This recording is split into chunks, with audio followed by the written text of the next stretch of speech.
Hello, I'm Tom Bailey, and in today's episode, I'll be getting to know Karen Weber, who is from Goodness Marketing, and she helps small businesses to do marketing that feels good, does good, and gets good results. So, Karen, hello, and a very warm welcome to today's episode. Hi, Tom. Thank you very much for having me. And I really appreciate you being here. And just out of interest, whereabouts are you based right now? So I'm in Marple, which is a little village on the edge of Greater Manchester and the Peak District, so kind of close to town and close to the hills. Excellent. And we've just mentioned before we started that we're melting because it's a very hot July here in the UK. Thank you. So I'm just going to share a little bit more about you before we do get started. So Karen is originally from South Africa, and as you heard, she's now here in the UK, and she's part of a team behind the Ethical Move, which are creating a movement for ethical marketing. The title for today's episode is How to Do Marketing That Feels Good, Does Good, and Gets Good Results. And Karen's going to show us how to do that in just 7 minutes. So question number one today is, who are your ideal clients? So I work with small businesses with big hearts. So in my experience, lots of small business owners really care about what they do, about their impact in the world, about treating people fairly and giving them the best service and products possible. So those are my ideal clients. Very often, or most of the time, I work with people who have some experience of marketing, so not complete novices. And I must say, I'm always so impressed by how much people actually know. So people might say, oh, I don't know about marketing. And then I look at what they do, and small businesses are actually excellent at engaging their audience. And I think it's because they're so passionate. Yeah, perfect. So it sounds like they've got a good starting point, but they must have some challenges. So what's the biggest challenge that they typically face? Sure. Usually, when they come to me, it's because their marketing is not working. Mhm. Usually, on multiple levels, it's either not working in this traditional sense that it's not getting them the results they want, but very often it's because marketing is not working for them as a person or for their organization. Tradition, or usually it's because they're following the traditional rules of marketing rather than doing what feels good to them. Yep. Perfect. Okay. And when they're going down this path of marketing they don't want to or not getting the results, what impact does that typically have on either them or their business? Well, marketing doesn't work, so it means that they don't sell as Yep. much as they need to or should. I don't like the word should, but want to sell and to keep their business afloat. And very often I also see that it kind of spirals into either burnout or people just kind of feeling, I'm just going to stick my head in the sand and not do marketing. Whereas all of us who have businesses know that marketing is part and parcel of it. But what I'm here to say is that you have a choice in how you do it. You don't have to follow the rules that don't feel comfortable or enjoyable to you.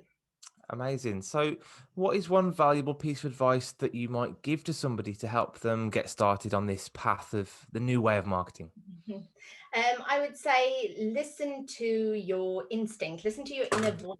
And I think in order to tune into that inner voice, it helps if you're really clear about your purpose. So the thing that gets you out of bed in the morning, the thing that makes you show up on your worst days and keep doing what you're doing. I do feel that sometimes we need a bit of a mindset shift from marketing being this horrible thing that you need to do to take things from people.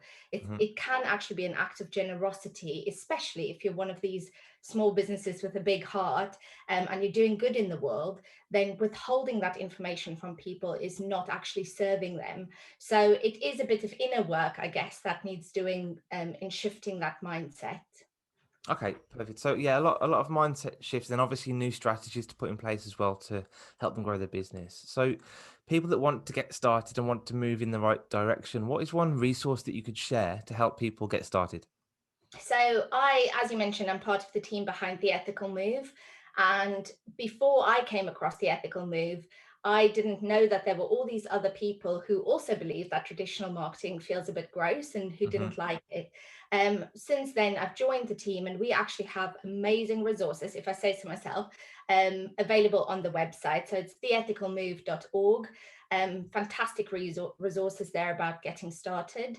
And I would plug my own newsletter because I send out a weekly newsletter with tips and advice and gentle encouragement to follow this new path. Amazing. So that the newsletter, sorry, is goodnessmarketing.co.uk/newsletter. And the ethical move was ethicalmove.org. Is that correct? Yeah. Yeah, perfect. I'll put both of those links into the show notes then below this episode so people can click on those and they can get started today. Okay, so quick question about yourself, and that is, what is one of the greatest either mistakes or failures that you've ever made either in life or business, and what did you learn from it? I think I've had to really think about this question. I think because I'm quite a positive person, I like to Mhm. twist failures into opportunities to learn.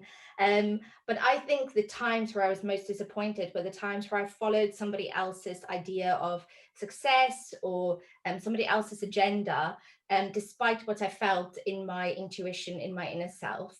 So that's something that I'm increasingly learning. I'm certainly not there yet, but it's um, getting that courage continuously to listen to yourself, to trust in you and your beliefs and your values, and then to take the action based on that rather than somebody else's thoughts.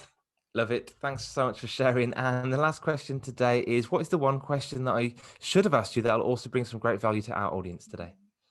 I think where to start, Yeah. because when I work with clients, I always go back to the basics, which for me is not should I be on Facebook or questions like that. It goes really deep into what is your purpose, what is it that gets you out of bed in the morning, and then from that, what are your values? Being really clear about who you are as a business owner, what impact you want your business and your life to have in this world. So that is surprisingly where we need to start with marketing. It's not the how we're going to do things, it's the why we're going to do things. So if you can get really clear on that, I think that's a really strong first step. Perfect. Thank you very much. Because I guess the trap some of us fall into is the next marketing tactic or evergreen webinars or whatever it is that's new at the time. But really, it's Oh, that step back. everyone's about TikTok at the moment, and people kind Yes. of sometimes then pause to think, does this fit what I'm trying to do with my business? Does it fit who I am? Is this where my people hang out and want to see me? So Yeah. always asking those questions rather than just going, the experts say. Yeah. Perfect. Thank you so much. Some great advice to end on. So, thanks again for your time today, and I really appreciate you being here to share some great expertise with our audience. Thanks, Tom. Thanks for having me.